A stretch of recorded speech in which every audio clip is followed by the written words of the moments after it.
भारत नहीं है, वो भारत जो भारत का हिंदू धर्म है, हिंदू संस्कृति है, उसके कारण भारत भारत है।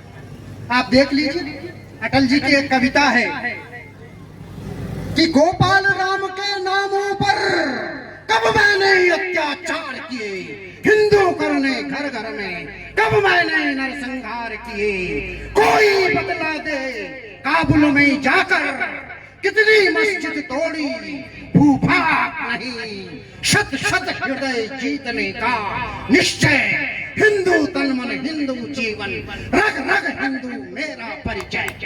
ये अटल जी की कविता। गोपाल राम के नाम पर मक्का में जाकर के कभी मस्जिद नहीं तोड़ी, रोम में जाकर के कोई गिरजाघर नहीं तोड़ा, और इसलिए जो आए लुटेरे आक्रमणकारी आतताई, उन्होंने हमारे मंदिर तोड़े, और उसके बाद भी वो टूटे हुए मंदिर कुछ समय बाद फिर गगनचुंबी बनकर खड़े हो गए, आकाश को छूने वाले। आप सोमनाथ जाइए, मोहम्मद गजनी आया था 1026 ईस्वी में, सोमनाथ के मंदिर को तोड़ा था 1026 ईस्वी में, और उसको तोड़ने के बाद ऐसा लगा कि भारत की संस्कृति को हम मिटा देंगे, लेकिन अहिल्याबाई होलकर जो इंदौर की महारानी थी, बहुत श्रेष्ठ शासिका, उन्होंने फिर उससे भी ऊंचा मंदिर खड़ा कर दिया।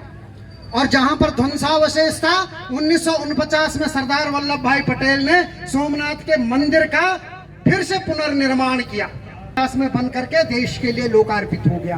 क्योंकि जहां तक पटेल जी थे, दिसंबर 1950 में उनकी मृत्यु हो गई थी।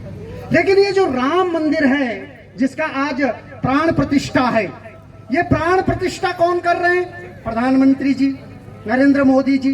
किनके द्वारा कर रहे हैं? जो पूरे रामानंदी संप्रदाय है, जो राम की भक्ति को समर्पित जो संस्थान है, उसके श्रेष्ठ पुरोहितों के द्वारा और विधि विधान के साथ आज जो है जो मूर्ति है, वो मूर्ति भी कोई साधारण मूर्ति नहीं है, कर्नाटक के एक बड़े शिल्पकार ने बनाई है। वो जो प्रस्तर है, उसको बहुत ढूंढ करके विधि विधान से पूजा करके फिर छेनी और हथौड़ी से वो जो शिल्पकार है, जो साक्षात विश्वकर्मा का अंशावतार है, उसने विधि विधान के साथ वो मूर्ति तैयार की। और वो मूर्ति क्या है? मैं जब इस्लाम का अध्ययन करता हूँ, कलमा में है ला इलाहा इल्लल्लाह मुहम्मदुर रसूलुल्लाह। आप कुरान मजीद पढ़िए, लेकिन वो कहते हैं कि अल्लाह निराकार है।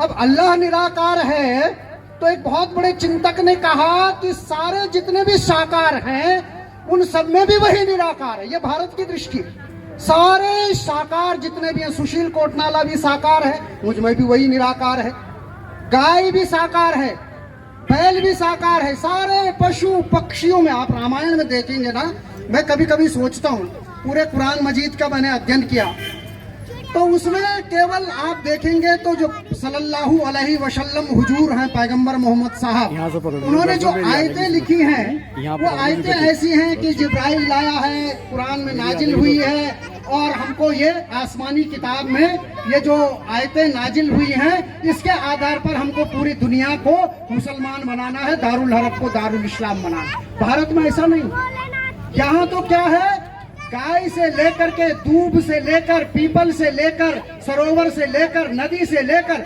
सब में वही परमात्मा का दर्शन करते। इस्लाम में नहीं करते पशु पक्षियों में दर्शन। अब जब सारा ये संसार ईश्वर का है, तो उन पक्षियों का भी ईश्वर वही है, और उसमें भी वही ईश्वर है। हिंदू सदा से विश्व बंधु है, हिंदू सदा से विश्व बंधु है, जड़ चेतन को अपना माना है। हमने जड़ को भी अपना माना, और इसलिए जड़ को अपना माना तो पत्थर में भी भगवान देखा। जड़ चेतन को अपना माना है, मानव पशु तरुगिरी सरिता में, मानव पशु तरुगिरी सरिता में। मानव में भी, पशु में भी, गाय पशु है, उसमें भी, शेर में भी, हाथी में भी, चूहे में भी। चूहा गणेश जी का